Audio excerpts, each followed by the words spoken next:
vous avez un programme qui tourne autour de 37 leçons. 37 leçons, c'est pas facile. 37 leçons, ça vous fait combien? Ça vous fait 19 leçons d'histoire, si on éclate toutes les leçons, et 18 leçons de géographie. Mais n'oubliez pas aussi que le programme d'histoire et de géographie, c'est un programme qui couronne la fin d'un cycle. Parce que c'est ça l'erreur des élèves. Ils pensent que c'est arrivé en terminale qu'on va commencer à apprendre l'histoire et la géographie. Non. Tout ce que vous avez appris en terminale, vous l'avez déjà appris au cours du second cycle, mais également du cours moyen. Je peux prendre comme exemple la Seconde Guerre mondiale. Déjà au cours moyen, tout le monde a entendu parler de la Seconde Guerre mondiale. Vous revenez au cours secondaire, on vous parle encore de la Seconde Guerre mondiale. Guerre froide, vous en avez entendu parler déjà. Donc, ce qui veut dire quoi? Ce qui veut dire qu'on est là pour réfléchir en conséquence sur les stratégies à mettre en œuvre pour pouvoir quoi? Pour pouvoir se tirer d'affaire par rapport à l'histoire et la géographie. C'est pourquoi nous sommes allés chercher des spécialistes. Spécialistes par rapport à la question. Et là, à ma gauche, vous avez M. Hassan Gueye. Et moi, si j'avais à vraiment lui décerner une note académique, quelqu'un qui est aussi fort que lui en histoire et en géographie. C'est quelqu'un qui a consacré toute sa vie. Et je crois que même il y a des polycopiés qu'il a réalisés, que les élèves utilisent. Il y a des supports également qu'il a réalisés pour les collègues. Tout le monde utilise son travail. Et là, c'est une fierté pour moi de l'avoir ici, afin qu'il puisse nous distiller au moins un peu de ses connaissances en histoire et en géographie. Et à ma droite, vous avez un prof qui est très dévoué par rapport à la matière, M. Alioune Badara Diouf. Il aime sa discipline. Et je crois bien qu'il consacre toute son énergie à cette discipline-là. Et aujourd'hui, c'est l'occasion de montrer aux élèves, effectivement, la splendeur de l'histoire et de la géographie, ce qu'on attend d'eux. Et là, comme modérateur, c'est M. Lo. Donc, je crois bien que je suis le doyen, parce que, sans vous le cacher, il a eu le bac avec moi. Et aujourd'hui, il est avec moi. Ouais, je l'ai eu en terminale. Il est formateur à Germaine Logoff. Ça veut dire que maintenant, c'est lui-même qui va aller visiter les profs pour les encadrer. Voilà. Et je ne doute pas de ses compétences. Lui, je dirais la même chose. Je n'ai pas été son prof, mais quand même, ses profs ont été mes collègues. Donc, en quelque sorte, je me retrouve avec mes élèves. Non seulement mes élèves, mais mes collègues. Et je ne doute pas de leurs compétences. Programme d'histoire en classe de terminale. Michelot vient de le souligner tout à l'heure. En histoire comme en géographie, nous sommes en face d'un programme démentiel. C'est 19 leçons qui composent le programme d'histoire. Par conséquent, il ne s'agira pas ici de revenir de fond en comble sur le programme, mais plutôt de décliner donc quelques grandes lignes et instaurer après l'échange avec vous donc à travers les questions-réponses. Le programme d'histoire en classe de terminale est composé principalement de 2 thèmes. Le premier thème, c'est le monde contemporain. Le second thème, c'est l'étude des civilisations. Et chacun des thèmes est composé de 2 parties. Le premier thème a comme première partie le monde au lendemain de la Seconde Guerre mondiale, et comme second thème, comme seconde partie, excusez-moi, la décolonisation et l'affirmation du tiers-monde. Pour ce qui est du second thème, étude des civilisations, il y a une première partie sur les civilisations négro-africaines et une autre partie sur la civilisation musulmane. Alors d'abord, le monde au lendemain de la Seconde Guerre mondiale. Pour vous en donner un aperçu général,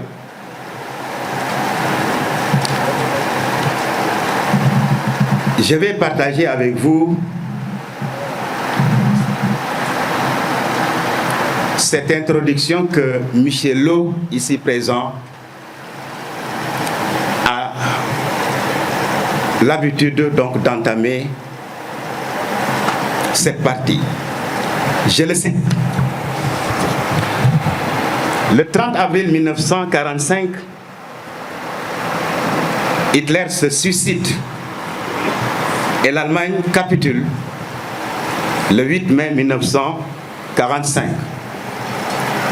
Le 2 septembre, toujours dans l'année 1945, ce fut le tour du Japon après les bombardements américains sur les villes japonaises de Hiroshima et de Nagasaki. Et l'armistice signé le 19 août 1945 marque la fin de la guerre.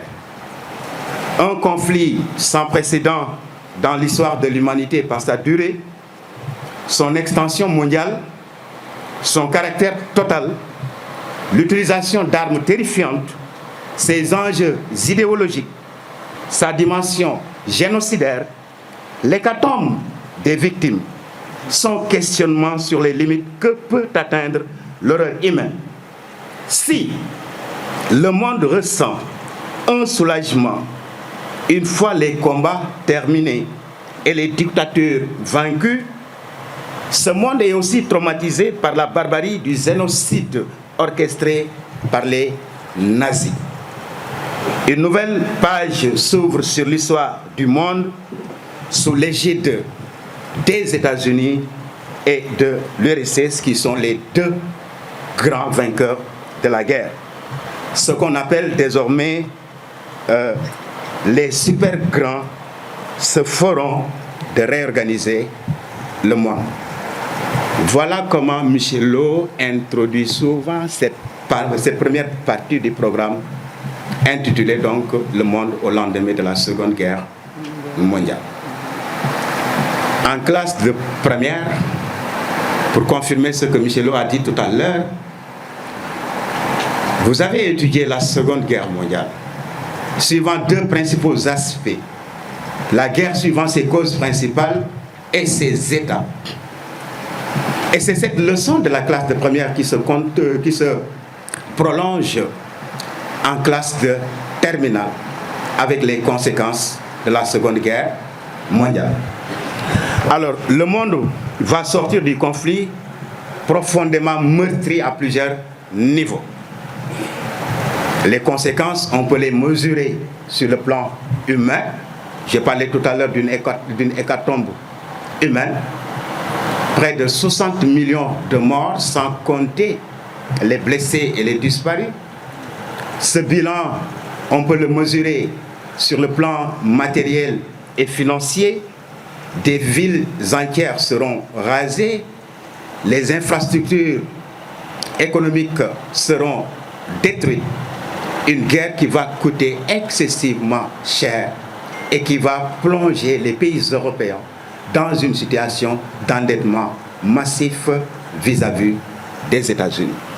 Sur le plan moral également, la découverte de l'horreur des camps de concentration, ce qu'on appelle communément la Shoah, le massacre de 6 millions de Juifs par les nazis dans les camps de concentration et dans des conditions inhumaines, mais également l'usage de la bombe atomique, crée un traumatisme moral profond. C'est ce qui sera à l'origine de la tenue en octobre 1945 du procès plutôt de Nuremberg pour juger les criminels, les dirigeants nazis accusés de crimes contre l'humanité. Cette Seconde Guerre mondiale également, du point de vue géopolitique, fera naître un monde nouveau, marqué d'une part par le déclin de l'Europe et d'autre part par l'émergence de deux nouvelles puissances, évidemment au moins inégaux, à savoir les États-Unis et l'URSS. Rappelez-vous, cette Europe qui a vu éclore sur ces terres la civilisation universelle. Cette Europe qui s'était lancée dans des mouvements expansionnistes et qui était présente un peu partout à travers le monde, possédant des colonies. Au lendemain de la Seconde Guerre mondiale, en rapport avec les conséquences évoquées, l'Europe va perdre sa puissance. L'Europe va perdre son hégémonie. Pour reprendre un peu Charles Maurras, au lendemain de la Seconde Guerre mondiale, l'Europe va perdre son originalité créatrice. Et l'édifice colonial européen va commencer à se fissurer un peu partout, que ce soit en Algérie, en Indochine et ailleurs, parce que simplement les peuples colonisés, dopés par leur participation à la guerre, vont réclamer le droit à disposer d'eux-mêmes. Alors, cette Deuxième Guerre mondiale fera également dessiner une nouvelle carte du monde. Un peu partout, les frontières vont bouger, principalement en Europe. Et on peut dire en résumé que par rapport à ces modifications de frontières, que pratiquement tous les pays qui avaient perdu leurs terres vont retrouver leurs frontières de 1939, c'est-à-dire leurs frontières d'avant-guerre. Il y a également le règlement des conflits à travers les différentes conférences qui se sont tenues de 1943 à 1945 ayant réuni ce qu'on appelait les trois grands, à savoir les États-Unis, la Grande-Bretagne et l'URSS. La première conférence, c'est la conférence de Téhéran en 1943, en pleine guerre. Donc l'objectif principal, c'était l'élaboration de stratégies militaires efficaces pour venir à bout de l'Allemagne et de ses alliés.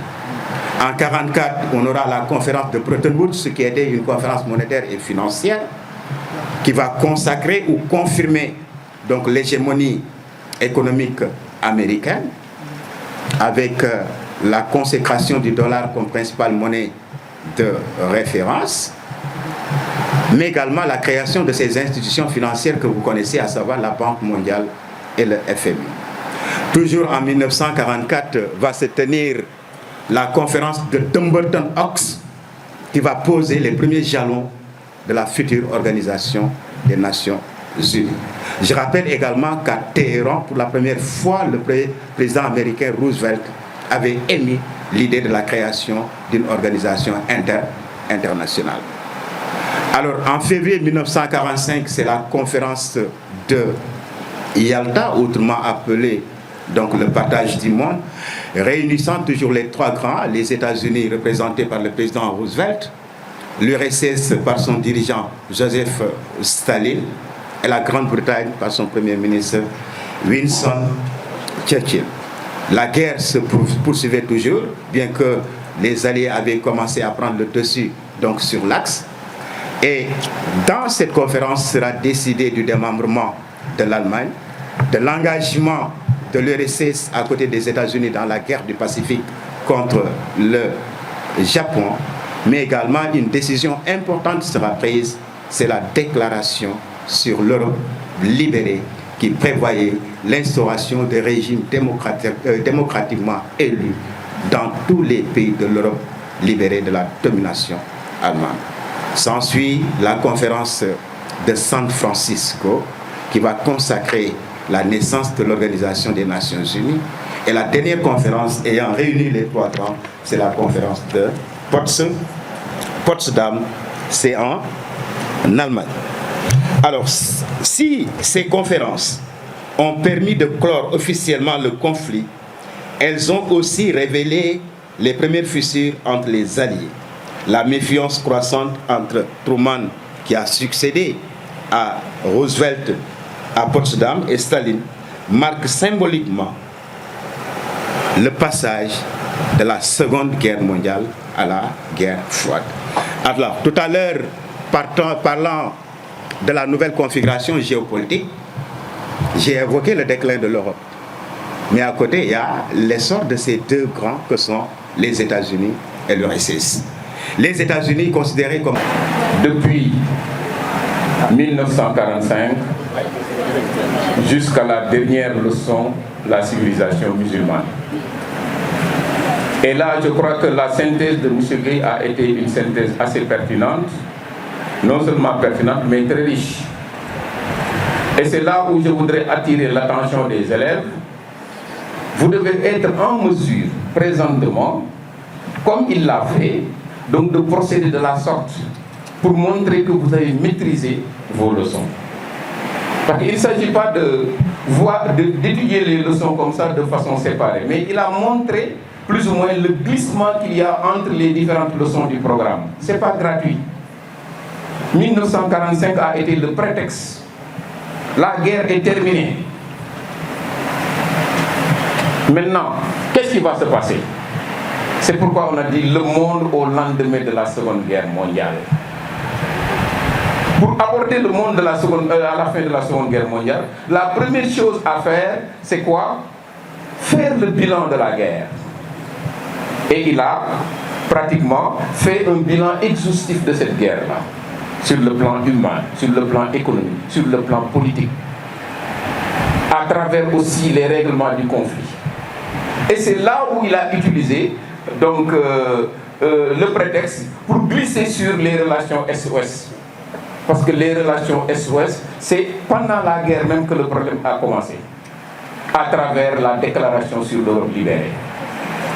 Et c'est ça qui a été le principal clivage qui va diviser ceux qui ont gagné la guerre. Mais vous, dans votre entendement, ce que vous devez retenir, c'est quoi? C'est faire le bilan de la guerre et maintenant envisager la réorganisation du monde. Parce que c'est à travers cette réorganisation du monde qu'on s'inscrit véritablement vers ce qu'on appelle le monde contemporain. Et cette réorganisation du monde, il l'a illustré à travers quoi? La naissance de l'Organisation des Nations Unies. Mais également, d'autres actes essentiels, c'est l'émergence de 2 superpuissances opposées, l'Union soviétique et les États-Unis. Mais également le déclin des puissances coloniales, c'est-à-dire l'Europe en perte de vitesse. Et c'est ça qui va imprimer, qui va plus ou moins marquer de son empreinte la marche du monde à partir de la fin de la Seconde Guerre mondiale. Ce qui lui a donné maintenant le prétexte, donc, d'introduire le problème des relations Est-Ouest. Qu'on peut cerner à travers quoi? À travers une chronologie. La première étape, c'est quoi? C'est la marche vers l'éclatement de la Grande Alliance. Ceux qui ont gagné la guerre vont progressivement se diviser. Ceux qui ont gagné la guerre vont se diviser. Ça veut dire quoi? Ça veut dire qu'ils étaient ensemble comme ça de façon circonstancielle. La guerre est terminée, l'ennemi commun a été abattu, maintenant ils se retrouvent comme des chiens de faïence. Et c'est avec l'éclatement de cette grande alliance-là que démarre ce qu'on appelle la guerre froide, de 1947 à 1953. Autant de conflits qui vont pratiquement bouleverser les relations internationales. Mais cette marche va connaître une accalmie à travers quoi? À travers la mort de Staline en 1953, qui va annoncer quoi? Qui va annoncer une autre étape importante, une autre étape plus ou moins donc de conciliation. Et c'est cette étape-là qu'on appellera la coexistence pacifique, qui va durer de 1953 à 1962. Mais qui ne sera pas pacifique à 100%, parce qu'il y aura des crises qui vont émailler cette coexistence pacifique. Notamment quand il a parlé tout à l'heure de la crise de Suez, avec Gamal Abdel Nasser, mais également de la relance de la course aux armements, avec les soviétiques qui vont aller à la conquête de l'espace. avec notamment donc d'autres puissances qui vont aller dans le sens de se doter de l'arme nucléaire. Et c'est ça qui va déboucher au début des années 60, par quoi? Par une nouvelle période qu'on appellera la détente. Mais elle sera précédée par 2 crises décisives. Les 2 crises décisives, c'était la crise de la construction du mur de Berlin en août 1961 et la deuxième crise qui a failli être une crise mondiale, une guerre nucléaire entre les 2 superpuissances, c'est la crise des fusées de Cuba. Et maintenant, à partir de ces 2 crises-là, qu'est-ce qu'on constate? On constate que les relations vont plus ou moins aller dans le sens d'un apaisement et c'est ça qui a plus ou moins marqué la mise en place du téléphone rouge en septembre 1963. Ponctué par quoi? Ponctué par des accords sur l'interdiction des essais nucléaires. Et c'est ça qui va évoluer jusqu'en 1975. 1975, couronné par quoi? Couronné par la conférence de Helsinki qui va donner naissance à ce qu'on appelle la CSCE, Conférence pour la sécurité et la coopération en Europe. Tout le monde disait que la guerre froide est terminée. Mais c'était un précédent. Parce que 2 années après, qu'est-ce qui va se passer? On va entrer dans une autre crise, n'est-ce pas, qui va opposer donc, ces 2 puissances à travers l'Europe. C'est la crise des euromissiles, les Pershing 2 et les SS-20. Et après maintenant, cette crise des euromissiles, on s'achemine vers quoi? Le renouveau de la détente. Ce renouveau de la détente a été marqué par des changements qui vont s'effectuer, qui vont s'opérer au niveau de la scène mondiale. Avec l'avènement de qui? Avec l'avènement de nouveaux chefs d'État. C'est Ronald Reagan qui arrive. Mais également, en Russie, on va assister à quoi? L'avènement de qui? Mikhail Gorbatchev. À travers sa politique qu'on appelle la perestroïka et la glasnost. C'est ça qui va continuer à évoluer. En Allemagne, des changements vont se produire. La division de l'Allemagne qu'on avait annoncée depuis la RDA et la RFA, maintenant les 2 Allemagnes vont plus ou moins se retrouver dans une sorte de conciliation. Et cette conciliation, à travers Willy Brandt, le chancelier, qui va mettre en place une politique d'ouverture vers l'Est qu'on appelle Ostpolitik.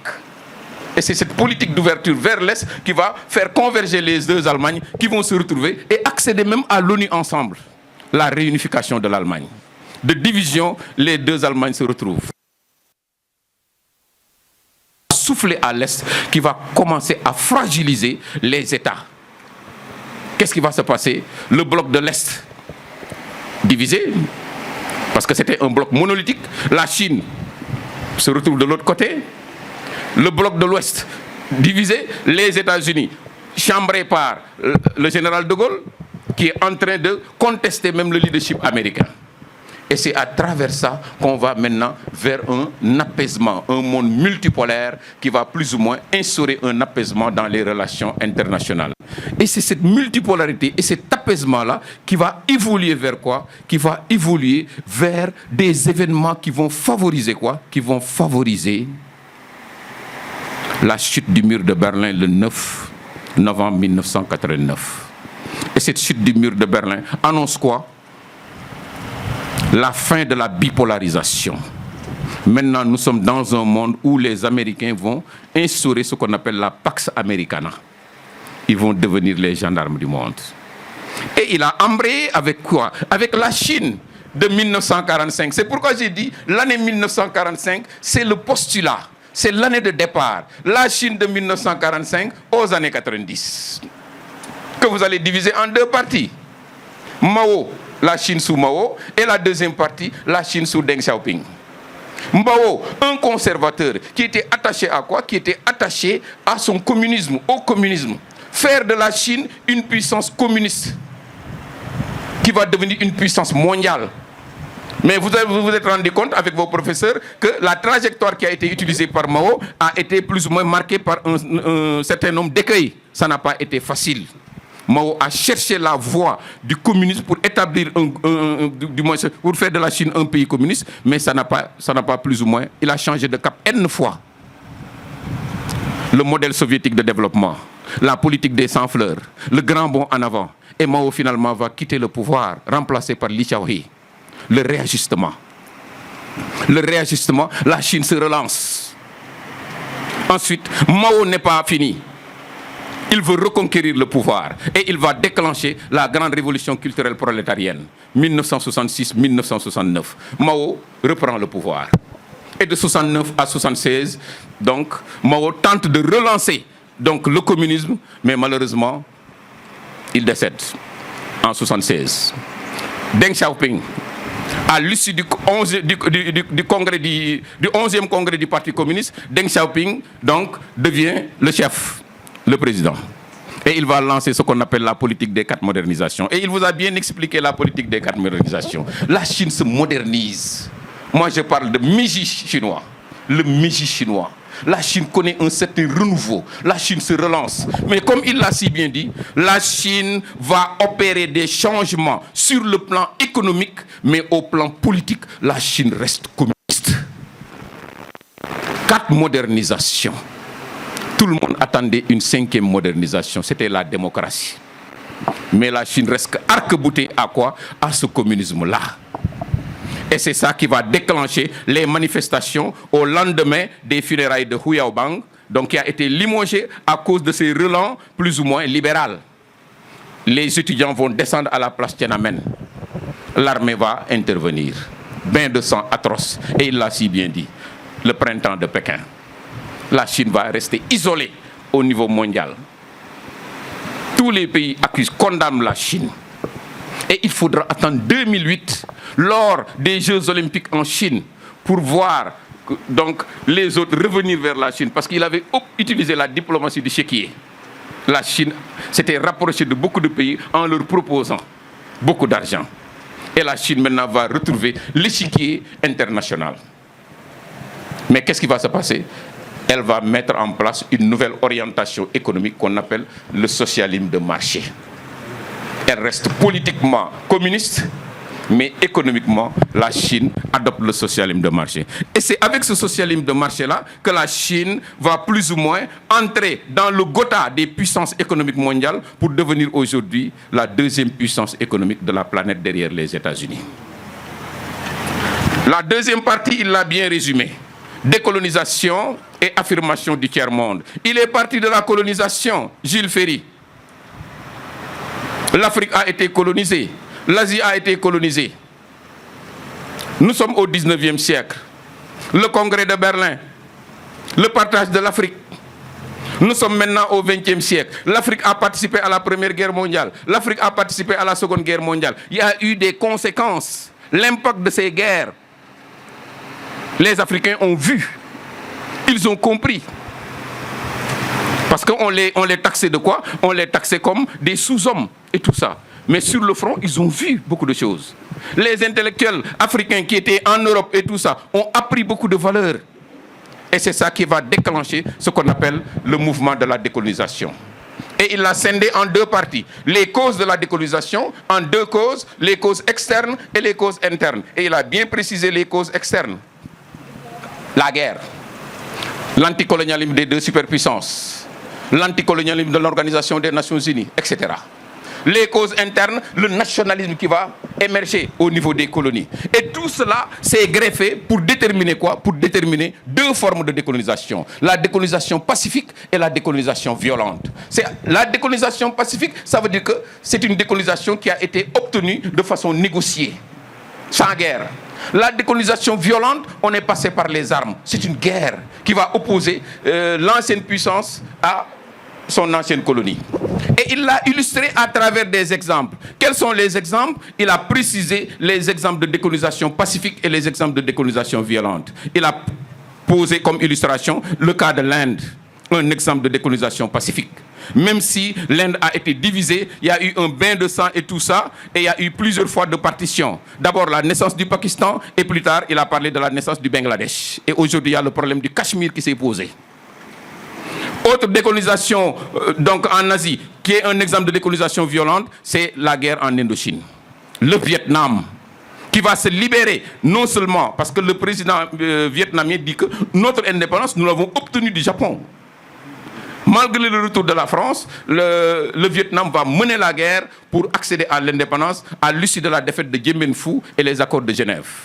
Mais le Vietnam sera divisé. Vietnam Nord, Vietnam Sud, séparés par le 17e parallèle. Et tout à l'heure, il avait parlé de quoi? De division avec la guerre froide. Division de Cuba, division du moins de la Corée, Corée du Nord, Corée du Sud, séparée par le 38e parallèle, division de l'Allemagne, RDA, RFA, division de la Corée, mais également la division de la Chine. la Chine communiste et la Chine nationaliste. Les 4 entités qui ont été divisées. Et maintenant, qu'est-ce qu'il lui reste? Il a proposé la décolonisation en Afrique noire, avec le cas de la Gold Coast, décolonisation pacifique. Mais en Afrique du Nord, avec la guerre d'Algérie, exemple de décolonisation violente. Donc la France a connu une décolonisation violente en Algérie et une décolonisation violente au Vietnam, en Indochine. Et maintenant, qu'est-ce qui reste? L'Afrique noire. Après la décolonisation britannique en Gold Coast, l'Afrique noire, le Sénégal. Vous avez la Guinée-Bissau. Ça, c'est une décolonisation portugaise. Vous avez l'Angola, une décolonisation portugaise. Ça, c'est fait par les armes. Guerre de libération. Ce sont des pays qui vont lutter jusqu'en 1975 pour accéder à l'indépendance. Alors que le Sénégal, sa décolonisation s'est faite dans le cadre de l'AOF, puis à partir de la conférence de Brazzaville en 1944, avec les différentes étapes que vous avez étudiées. L'Union française, la loi cadre, la communauté franco-africaine, la Fédération du Mali et l'indépendance en 1960. Et je crois que voilà ce qu'il vous a proposé. Maintenant, pour les civilisations, il est parti du concept de civilisation. Il y a 2 concepts qui se dégagent. Le premier concept, c'est quoi? C'est un concept axé sur les jugements de valeur. Et il a parlé de quoi? Donc, de l'européocentrisme. L'Europe considérée comme le centre du monde, la supériorité. On passe maintenant à quoi? Un autre concept, c'est l'universalisme. Donc autrefois on disait les sauvages, les barbares. Et comme il a bien aimé Jules Ferry disait que au-delà des Pyrénées, c'est la barbarie. En deçà des Pyrénées, c'est la civilisation. Donc la civilisation, c'est nous. C'est l'Europe.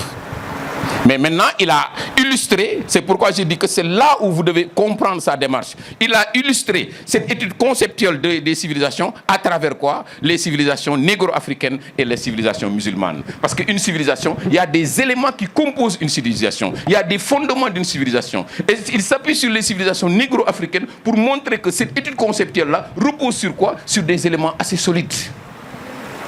Et il a insisté sur quoi? 2 aspects à travers les civilisations négro-africaines. L'unicité et la diversité. Les traits communs et les différences. Pour les civilisations pour la civilisation musulmane, il est allé vers quoi? Il est allé vers, donc, depuis l'historique qu'il a fait, depuis l'avènement du prophète, donc, ce qui s'est passé dans le monde musulman avec l'évolution jusqu'à la mort du prophète, il a essayé de montrer quoi? Que ce qui s'est passé ici va plus ou moins revêtir une autre orientation, c'est-à-dire les tendances historiques et les tendances actuelles. Et il a insisté sur le caractère réformiste du monde musulman et maintenant les changements aujourd'hui qui sont en train de se produire avec ce qu'il a appelé la radicalisation ou bien même cette idéologie-là qui est en train de se mettre en place qu'on appelle l'islamisme religieux. Et c'est ça qui constitue la base de votre programme en histoire. C'est ça que vous devez maîtriser. Et vous devez être en mesure de pouvoir discuter entre vous de ces différents éléments-là. Et à partir de ce moment-là, rien, je dis rien au plus grand, rien ne pourra plus ou moins constituer un écueil pour vous éviter, pour vous empêcher de pouvoir disserter ou bien de faire un commentaire correctement. Et il a terminé par quoi? Méfiez-vous des civilisations. Je le disais à mes élèves. Quand je faisais le bac, je suis tombé sur les civilisations négro-africaines. Quand je faisais le bac, un texte de Léopold Sédar Senghor. Qui programme bi la bokk. Yéen da ngeen di jël rek ne voilà le monde au lendemain de la Seconde Guerre mondiale, guerre froide, décolonisation. Civilisation ci la bokk. De plus en plus, on parle de civilisation. Donc, bàyyi leen ci xel. Voilà. De géographie, donc qui a été très bien respecté par ses collègues. Donc l'autre collègue c'est M. Gueye. Donc je me rappelle à mes débuts dans l'enseignement, souvent on travaille ensemble. C'est lui qui me passait ses supports, comme l'a si bien expliqué tout à l'heure M. Lou. Donc aujourd'hui donc c'est un immense plaisir pour moi de partager avec vous cette journée de synthèse. Donc concernant le programme de géographie, donc on va essayer de faire donc la synthèse suivant 3 axes majeurs. Donc le premier axe, ça va porter donc le premier axe donc ça va porter sur les espaces de puissance. Donc par espace de puissance, vous devez comprendre donc l'Europe, l'Amérique du Nord et l'Asie-Pacifique. Donc le deuxième axe de notre réflexion va porter sur les espaces émergents. Et par espace émergent, on va parler de la Chine et du Brésil.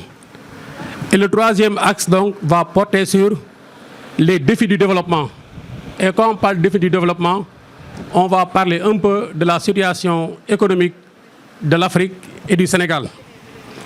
Mais donc en guise d'introduction, on va essayer de parler donc de la première leçon, le système monde des espaces interdépendants.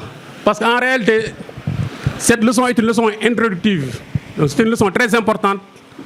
Et les élèves qui maîtrisent le système monde donc, n'auront pas de mal à comprendre le reste du programme. Parce que quand on parle du système monde, on parle de la mondialisation. Nous savons tous qu'aujourd'hui, le monde fonctionne comme un système composé par des espaces, et ces différents espaces-là entretiennent des liens d'interdépendance et des interrelations. Et donc, ce système monde, il faut savoir que c'est des facteurs qui ont été à l'origine du système monde. Et parmi ces facteurs, il y a le développement des moyens de transport. Donc, comme vous le savez, à partir du 19e siècle, l'Europe va connaître la révolution industrielle. Et cette révolution industrielle a permis à l'Europe de moderniser ses moyens de transport, aussi bien le transport ferroviaire, le transport routier, le transport maritime. Et vers la fin de la Deuxième Guerre mondiale, on va assister au développement donc, du transport aérien. Et donc cette modernisation des moyens de transport donc, sera un facteur important pour la mise en place de la mondialisation. Donc le deuxième facteur, c'est la division internationale du travail. Parce que dans le système monde, donc chaque espace a une spécialité. Donc souvent, les pays en développement, comme l'Afrique et le Sénégal, sont spécialisés dans la fourniture de matières premières et de produits agricoles. Tandis que les espaces émergents souvent produisent des produits manufacturés, c'est-à-dire des produits industriels. Et souvent, les espaces développés donc, produisent des services et souvent, c'est eux qui financent donc, ce grand ensemble. Et enfin, il y a ce qu'on appelle la libéralisation. Donc, comme l'a si bien expliqué mes devanciers, après les années 1989, 90, 91, on va assister à l'effondrement du communisme. Donc, l'effondrement du communisme marque le triomphe du capitalisme libéral. Et les États-Unis vont se positionner comme étant les gendarmes du monde. Et leur idéologie sera implantée un peu partout. Donc, raison pour laquelle ces trois facteurs, donc, la modernisation des moyens de transport, la division internationale du travail et la libéralisation des échanges seront les trois facteurs majeurs qui vont booster ce qu'on appelle la mondialisation. Ensuite, il y a des flux, parce qu'on ne peut pas parler de mondialisation sans parler de flux. Et il y a 4 flux importants. Le flux de marchandises, parce que nous savons tous qu'aujourd'hui, les marchandises circulent dans le monde. Beaucoup d'articles que nous utilisons actuellement au Sénégal n'ont pas été produits localement. Donc ça nous vient d'Europe, de la Chine et des autres espaces du monde. Il y a aussi la circulation de l'information, surtout à l'ère des réseaux sociaux. Parce qu'aujourd'hui, on parle de l'instantanéité de l'information. Une information qui se passe aux États-Unis actuellement, si on prend l'exemple de la Coupe du Monde. Donc aujourd'hui, toute l'humanité vit au rythme de la Coupe du Monde. Parce que tout simplement, on a des supports médiatiques qui permettent la circulation à temps réel de l'information, surtout donc avec les réseaux sociaux et les chaînes câbles, etc. Ensuite, il y a la circulation des capitaux. Donc aujourd'hui, aucun pays ne peut vivre en autarcie. Parce que l'argent circule dans le monde à travers des IDE, à travers des bailleurs qui peuvent venir dans un pays, financer des programmes et des projets de développement. Donc, raison pour laquelle donc, les flux de capitaux aussi est un élément important de la mondialisation. Et le quatrième flux, c'est les flux de personnes. Parce qu'aujourd'hui, on ne peut plus parler de mondialisation sans parler de la circulation des personnes. Et la circulation des personnes donc, va des deux sens. Donc, il y a ce qu'on appelle le tourisme international. Et si on prend le tourisme international, la destination, souvent, c'est les pays du tiers-monde. Donc, souvent, c'est des touristes qui quittent le nord pour venir visiter les pays du tiers-monde. Mais quand on parle maintenant des migrations économiques, donc c'est le sens contraire. C'est des jeunes surtout qui quittent les pays du Sud, notamment l'Afrique, pour aller tenter leur chance dans les pays du Nord, notamment en Europe. Et aujourd'hui, rien que la configuration, donc ceux qui sont des férus de football, rien que la configuration des équipes nationales aujourd'hui montre qu'on est dans une ère de mondialisation, on est dans une ère d'échange. Donc beaucoup de pays européens aujourd'hui, si vous regardez leurs équipes, vous verrez des joueurs qui ont des noms africains. Donc tout ça, ça montre qu'aujourd'hui, on n'est plus à l'ère de l'autarcisme. Les gens ont des liens de partage. Ensuite, il y a des acteurs qui sont à l'origine de cette mondialisation. Le premier acteur, c'est l'État. Même si on sait qu'aujourd'hui, avec donc, cette libéralisation des échanges, le rôle de l'État ne cesse de diminuer. Donc pour laisser donc une place beaucoup plus importante aux firmes multinationales. Parce qu'on ne peut pas parler de mondialisation sans insister sur les firmes multinationales. Et quand on parle de firmes multinationales, c'est des grandes entreprises donc, qui sont implantées un peu partout dans le monde et qui génèrent des milliards et des milliards de chiffres d'affaires et qui embauchent des millions et des millions de travailleurs. Et le troisième acteur, c'est les organisations internationales. Donc on peut parler donc, des institutions spécialisées de l'ONU, on peut parler du FMI, de la Banque mondiale, donc de l'OMC, qui joue aussi un rôle important dans ce processus de la mondialisation. Et cette mondialisation donc, a hiérarchisé le monde en 3 espaces. D'abord, vous avez vu avec vos professeurs le centre. Et quand on dit centre, on pense à la triade. Donc les 3 pôles majeurs ou le centre d'impulsion de la mondialisation. Avec le pôle nord-américain, le pôle européen et le pôle Asie-Pacifique. Donc à côté des 3 pôles de la triade, on a les périphéries. Et souvent, donc, les périphéries, on les divise en 2. Il y a la périphérie intégrée, qui est souvent composée des pays émergents, et la périphérie marginalisée, qui est souvent composée par les pays africains qu'on appelle les pays les moins avancés. Donc maintenant, dans notre synthèse, donc, on va d'abord s'intéresser sur les 3 aires de puissance. Donc ces 3 aires de puissance, c'est les 3 pôles de la mondialisation. Donc en tête, on a ce qu'on appelle le pôle Amérique du Nord. Et quand on parle de l'Amérique du Nord, il est composé de 3 pays. Les États-Unis d'Amérique, le Canada et le Mexique. Donc vous avez vu d'abord la leçon sur les atouts et les handicaps de l'espace nord-américain. Parce que c'est un espace très vaste, très riche, mais comme tout espace, a des potentialités, mais aussi a des limites. Mais ces 3 pays, donc, ont essayé de mettre en place des organisations d'intégration régionale qui s'appelaient ALENA. Mais avec l'arrivée de Trump au pouvoir, donc l'ALENA a connu une évolution pour donner aujourd'hui ce que vous appelez accord États-Unis, Mexique, Canada. Donc c'est un accord qui vise à renforcer les liens économiques entre ces 3 pays. Mais à la différence de l'Union européenne, vous verrez que cet accord ne prend pas en charge la libre circulation des personnes, contrairement à l'Union européenne. Ce qui l'explique, c'est que tout simplement c'est un espace qui est un peu hétérogène, car composé de 2 pays très développés, les États-Unis et le Canada, qui sont des pays très riches, très développés, des membres du G7. Et de l'autre, on a le Mexique qui est un pays émergent. Donc, ils ont des niveaux de développement très importants, mais aussi, même dans la configuration de leur démographie, on va noter donc de très grandes différences. Après, on va y revenir. Et aussi, pour chaque espace, il y a ce qu'on appelle un pays moteur. Et pour l'espace nord-américain, le pays moteur sera les États-Unis d'Amérique, qui sont aujourd'hui la première puissance économique mondiale. Et donc, nous tous, nous savons que les États-Unis, leur puissance repose sur plusieurs fondements. Parmi les fondements, il y a l'immensité du territoire, parce que les États-Unis, presque c'est plus de 9 millions de kilomètres carrés. Donc c'est un pays qui est caractérisé par la richesse de son sous-sol, parce que presque toute une gamme de matières premières se trouve sur le sous-sol américain. Ils ont de l'or, donc ils ont du pétrole, donc des matières premières en n'en plus en finir. donc ce qui est une base de leur développement. Ils ont aussi la chance d'avoir une diversité climatique. Presque, on a plusieurs variétés de climats.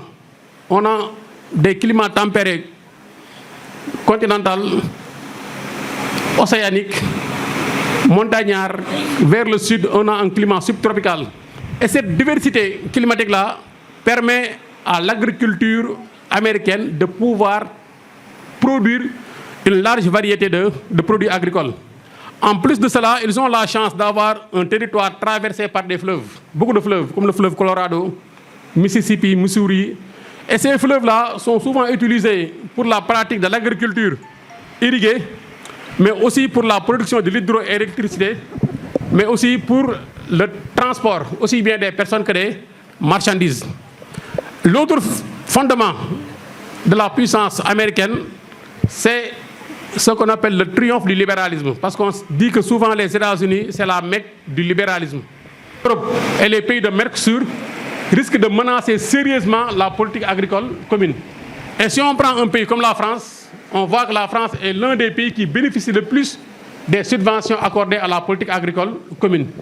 Mais comme là-bas c'est la démocratie, donc la France a été mise en minorité, raison pour laquelle la Commission européenne a finalement donc signé un accord avec les pays du Mercosur. Mais malgré donc les avantages, l'Union européenne aujourd'hui aussi traverse des situations de crise. Et l'une des difficultés majeures de l'Union européenne, c'est sa difficulté à parler d'une seule et unique voix sur les questions internationales.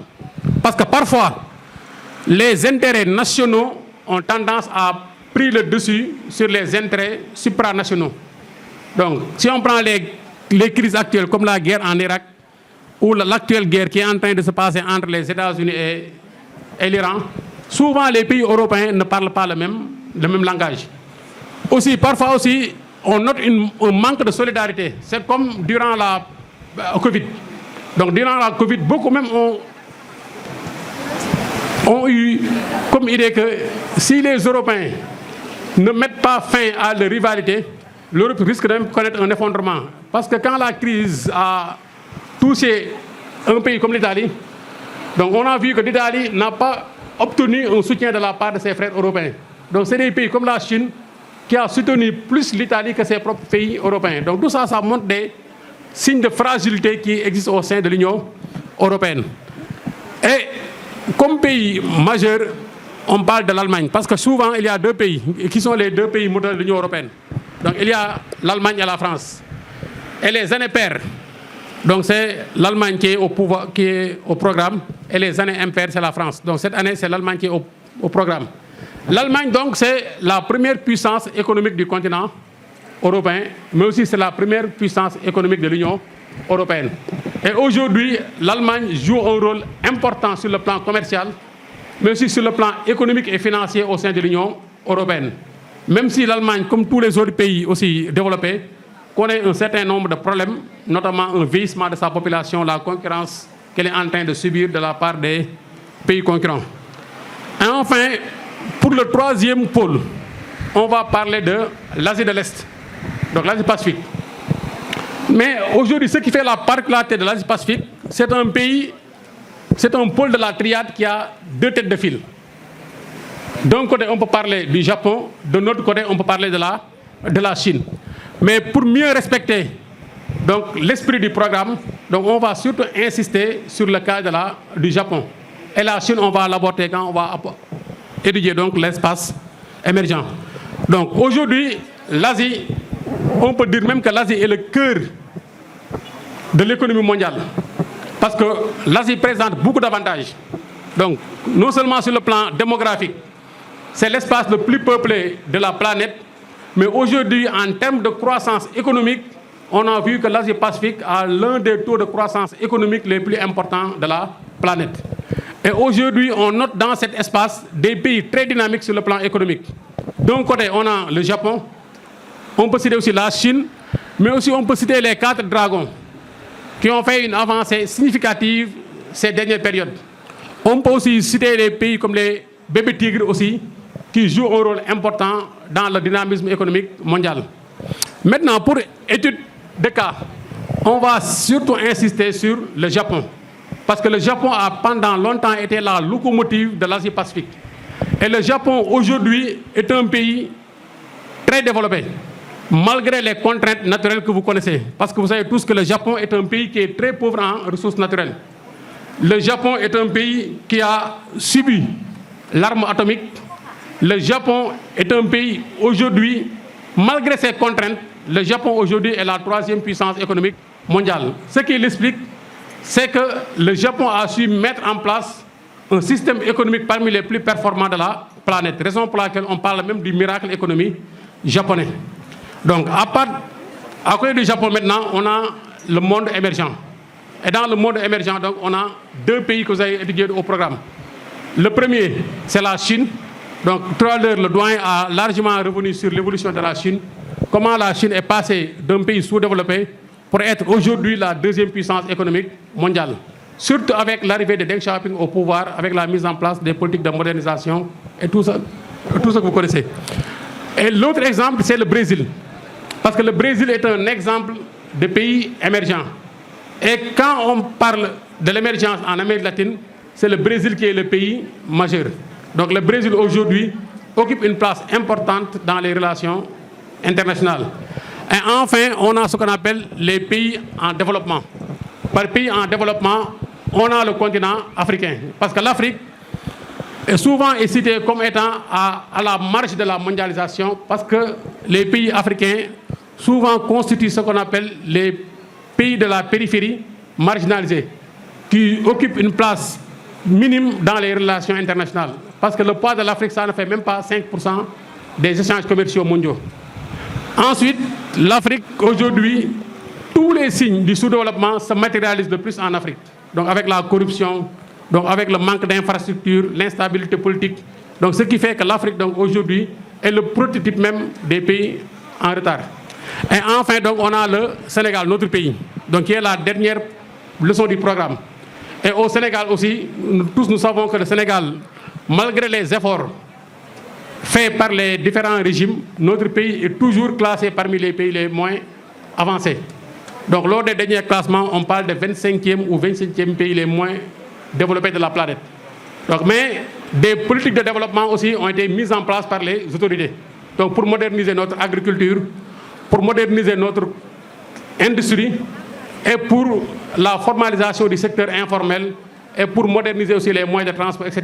Donc raison pour laquelle, après le PSE, qui a été mis en place par l'ancien régime, aujourd'hui on parle de l'horizon 2050. Donc ça veut dire que, donc, certes, on est un pays sous-développé, on est un pays en retard, mais les pouvoirs politiques n'ont pas resté les bras croisés. Ils sont en train de mettre en place des politiques de développement qui sont en train de porter petit à petit leurs fruits. Parce que l'objectif, c'est d'abord d'atteindre l'émergence. Une fois que le pays sera émergent, maintenant qu'on pourra passer à atteindre le développement économique. Donc de manière très ramassée, donc on voulait faire donc une synthèse pour permettre donc aux élèves donc de ressortir donc la quintessence du programme. Donc on vous remercie. Nous prenons école. Khadim Dal, école ITA Thiès.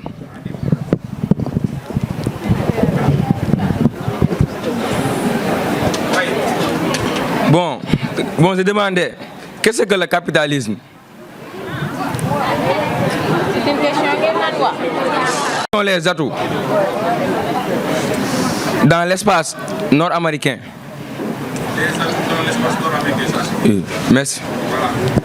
Bonjour, chers professeurs. Bonjour, chers camarades de classe. Je me nomme Djamilatou Gueye Sissoko, élève de lycée Malick Sy. En fait, ma question était, quelle était la méthodologie de la dissertation en géographie tout comme en histoire? Au lycée de Faye, ma question était, pourquoi Donald Trump a supprimé la libre-échange au sein de l'Alliance?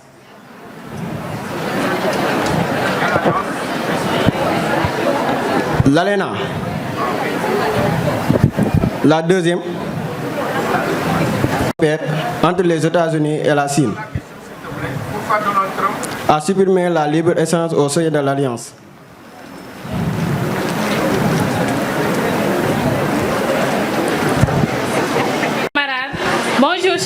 professeur. Je me nomme Ngone Sek, élève en classe de terminale au lycée de Fayou. J'aimerais poser quel est le soutien apporté par l'Égypte à la révolution algérienne et à la question palestinienne. Bonjour à tous. Je me nomme Koumba Badji, je suis élève en classe de terminale au lycée Ahmadou Ndak Seck. Je voudrais poser une question à savoir, pouvez-vous nous rappeler le processus de décolonisation de l'Algérie? De décolonisation de l'Algérie. Au nom de Mamoudou Mbalo, élève au lycée Ahmadou Ndak Seck de Thiès. Ma question est la suivante. En quoi consiste la résolution 338? Hassan, je crois bien que je vais te laisser répondre à sa deuxième question. Les atouts de l'ANENA, de l'espace nord-américain. Mais je peux répondre à la première question et te laisser. La première question, il a dit qu'est-ce que le capitalisme? C'est une doctrine.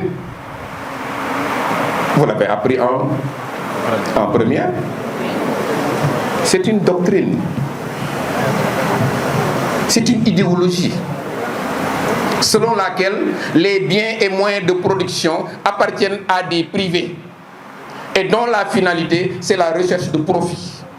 C'est ça le capitalisme. Exemple, les États-Unis sont un pays capitaliste.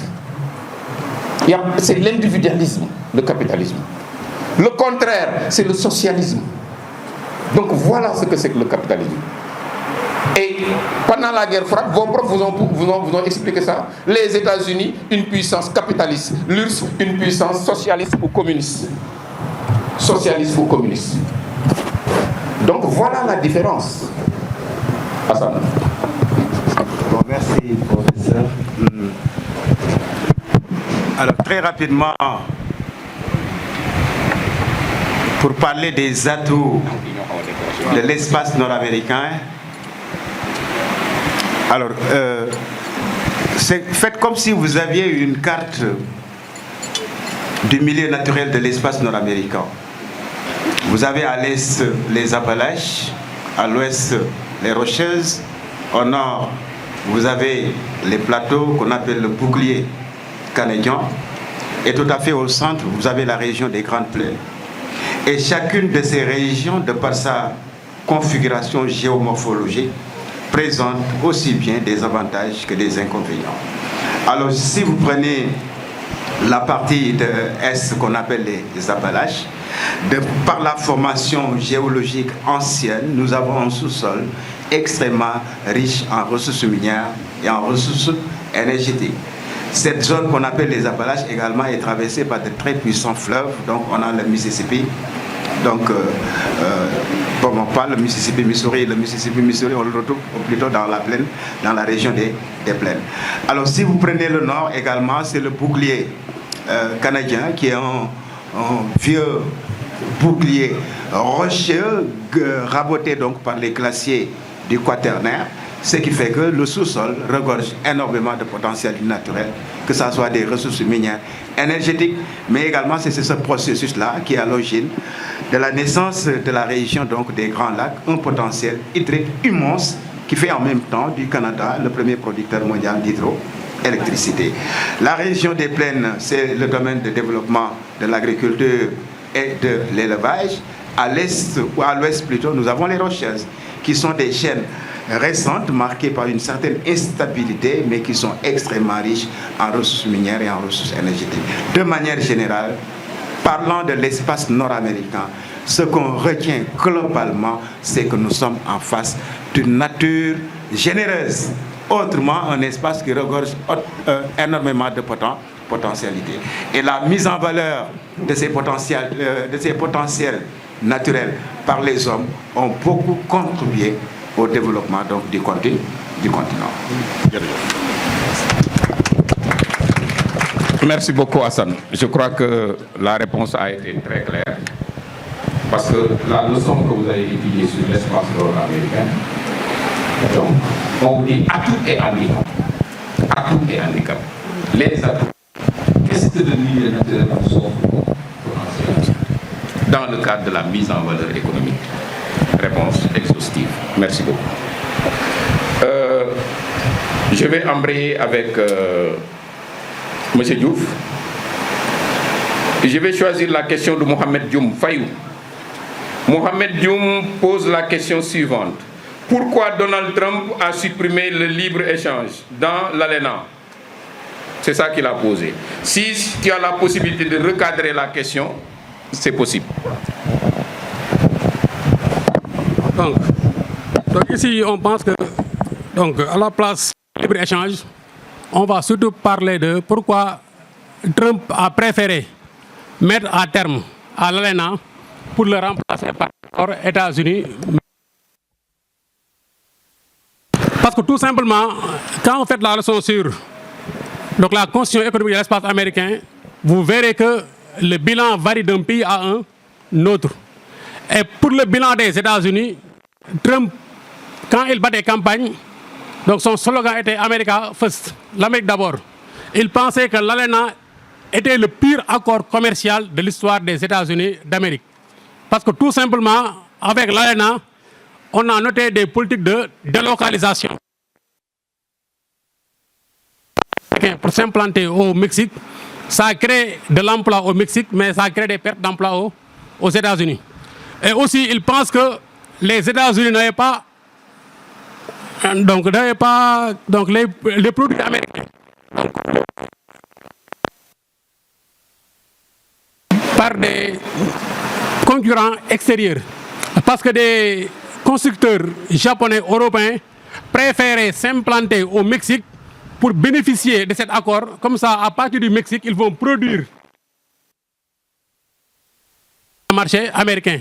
Ce qui a entraîné donc une crise automobile au niveau des États-Unis. L'autre fait aussi, les entreprises américaines n'avaient pas accès aux ressources naturelles canadiennes. Parce que le Canada est un pays qui regorge de ressources exploitées. Donc, raison pour laquelle, quand Trump arrive au pouvoir, il va exiger du Canada et du Mexique une renégociation. Et c'est cette renégociation qui a donné aujourd'hui l'accord que vous connaissez sous le nom accord États-Unis, Mexique et Canada. Et qu'on pense que cet accord-là a été beaucoup plus avantageux pour l'économie américaine que pour l'ancien accord qui portait sur l'ALENA. Voilà, merci beaucoup, M. Diouf. Suivante. Quel soutien l'Égypte a apporté à l'Algérie et à la question palestinienne? Je te donne. Ouais, allez-y. Ok. Bon, rapidement,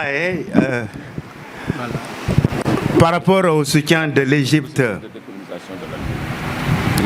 à l'Algérie, c'est un soutien d'une importance capitale. Surtout l'Égypte nassérienne va apporter un soutien considérable au Front de libération nationale qui menait la lutte en Algérie face à l'armée française. Alors pour ce qui est de l'implication de l'Égypte dans la question palestinienne, alors on peut partir même des différents conflits de la guerre de 56, en passant par la guerre des 6 jours, jusqu'à la guerre du Kippour. Cette guerre qui a été à l'initiateur de Anwar el-Sadat, donc le successeur de Nasser, et qui avait pour objectif, au-delà de laver l'affront subi par les Arabes lors de la guerre des 6 jours, de récupérer le Sinaï, toujours occupé par l'armée israélienne, qu'on appelle Sahel.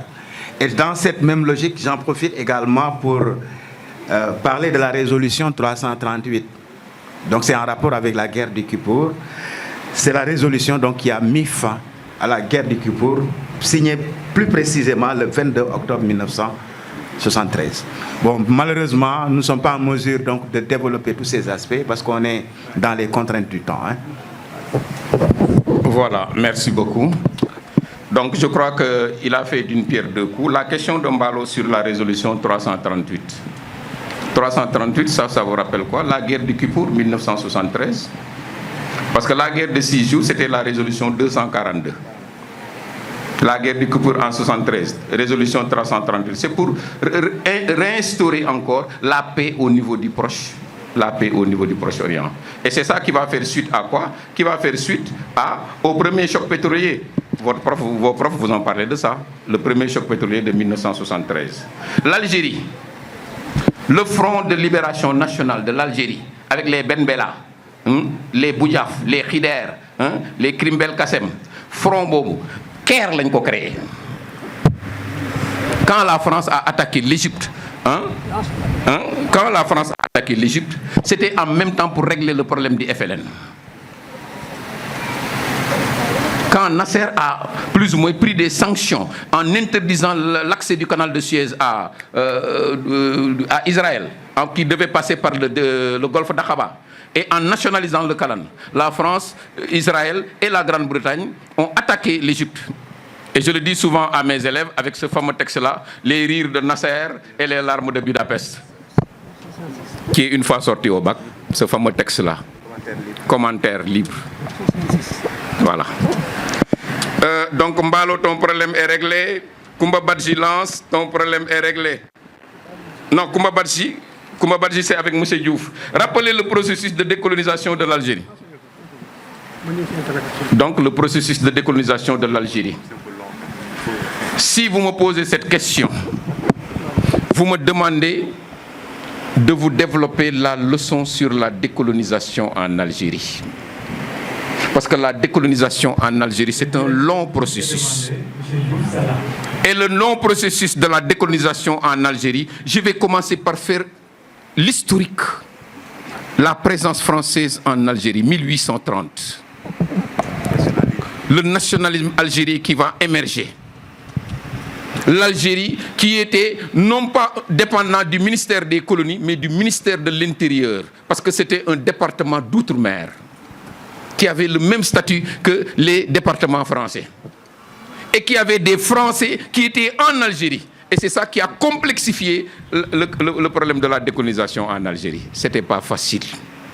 Ci guerre rek la naroon mujj pour les séparer.